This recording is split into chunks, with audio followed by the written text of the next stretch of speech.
স্বামী স্ত্রীর সম্পর্কটা ভীষণ নাজুক। সদ্য ডিম ফুটে বের হওয়া একটা বুলবুলি পাখির বাচ্চা যেভাবে অতি সাবধানে হাতের তালুতে ধরতে হয়, ঠিক তেমন। আমি এটা বুঝেছিলাম, তাই অপরিসীম ধৈর্য নিয়ে সম্পর্কটা আগলে রাখতাম।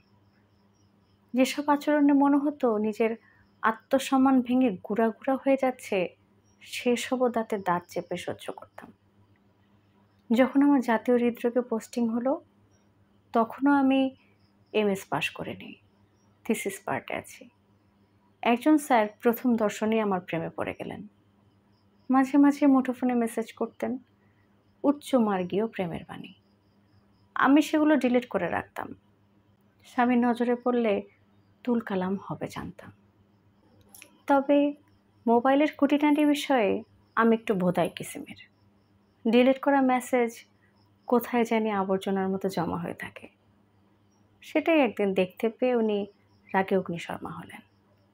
চুলের মুঠি ধরে টানতে টানতে গাড়িতে ওঠালেন।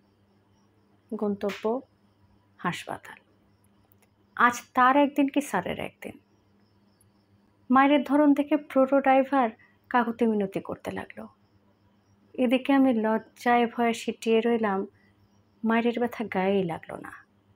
কেবলই ভাবছি হাসপাতালে মুখ দেখাতে পারবো না। সেটাই বিয়ের পর প্রথম মায়ের। সবে শুরু। এরপর অকারণে, আবার কখনো সামান্য কারণে বহুবার। আমার ধৈর্য সহ্য ক্ষমতা অনেক। শুধু আমার নয়, বাংলাদেশের বেশিরভাগ মেয়েই সহ্য ক্ষমতায় এক একজন PhD ডিগ্রিধারী। তারা সংসার আর সম্পর্ক রক্ষার জন্য সুখ, শান্তি, সম্মান, সম্পত্তি, এমনকি নিজের জীবন পর্যন্ত বাজি রাখে। বিয়ের দিন তারা বাবার বাড়ি শুধু ছাড়ে না, সেদিন তারা নিজের নিজস্বতাও ছাড়ে। এত কিছুর পরও আমার সংসার টেকে নেই। তালাক নামক অভিশপ্ত শব্দটি নামের সাথে যুক্ত হয়েছে। সেই পুরাতন আশ্রয়ে বাবার বাড়িতে ঠাঁই হয়েছে। করোনাকালে যখন তিতুমিরের স্বাস্থ্যকর্মী আর কলেজ স্টাফদের মধ্যে মারামারি বাঁধল, তখন তিতুমিরের তৎকালীন অধ্যক্ষ আশরাফ সাহেব বারবার আমাকে কল করছিলেন। আমি নাকি পারবো এই ঝামেলা মেটাতে এবং স্বাস্থ্যকর্মীদের শান্ত করতে। কারণ করোনা মোকাবেলায় যে ট্রেনিং করানো হয়েছিল, সেখানে আমরা একত্রে ট্রেনিং নিয়েছি। আমি অধ্যক্ষ স্যারকে বললাম, আপনি যান। কিন্তু উনি এতটাই কলেজ অন্তঃপ্রাণ, করোনার ভয়ে বেরই হলেন না। নিজে বাঁচলে বাপের নাম, এরপর প্রতিষ্ঠান। ঠিক এই সময় আমার প্রাক্তন আমাকে কল দিয়ে বললেন, মিষ্টি, এখানে ভয়াবহ মারামারি চলছে, আমাকে মেরেও ফেলতে পারে, তুমি আসো, কিছু একটা করো। যে শাড়ি পরা ছিলাম সেটা পরেই দৌড়ে গেলাম।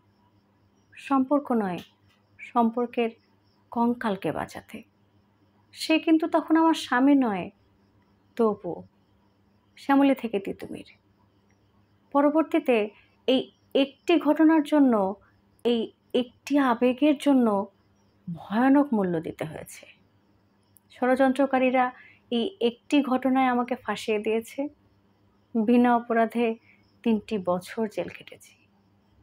যারা তামিমের স্ত্রীর দৌড়ে যাওয়া নিয়ে আফসোস করছেন, এমন বউ যদি পেতাম। বিশ্বাস করুন, আপনি যদি কোনো কারণে সামান্য উফ শব্দটি উচ্চারণ করেন, আপনার স্ত্রীও তৎক্ষণাৎ আকাশ পাতাল এক করে ফেলবেন। কারণ আপনিই তার পৃথিবী, সম্পর্কটাই তার মর্যাদা, আপনার অস্তিত্বটাই তার অবলম্বন। শুধু তামিমের স্ত্রী বাহবা পাওয়ার যোগ্য তা নয়, জগৎ সংসারের তাবৎ স্ত্রী স্যালুট পাওয়ার যোগ্য।